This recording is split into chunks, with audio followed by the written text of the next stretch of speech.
சட்டமன்ற பேரவையின் உறுப்பினராக தேர்ந்தெடுக்கப்பெற்ற சௌமியா அன்புமணி என்னும் நான் சட்ட முறைப்படி நிறுவப்பெற்றுள்ள இந்திய அரசமைப்பு சட்டத்தில் உண்மையான நம்பிக்கையும் பற்றுறுதியும் கொண்டிருப்பேன் என்றும் இந்திய நாட்டின் இறையாண்மையையும் ஒருமைப்பாட்டையும் நிலைநிறுத்துவேன் என்றும் நான் மேற்கொள்ள இருக்கும் கடமையை நேர்மையுடன் நிறைவேற்றுவேன் என்றும் கடவுளறிய உறுதி கூறுகின்றேன்.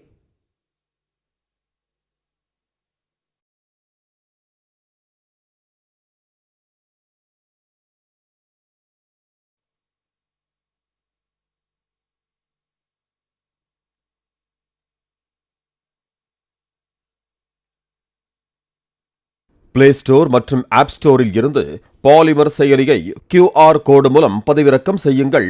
செய்திகளை உடனுக்குடன் பெறுங்கள்.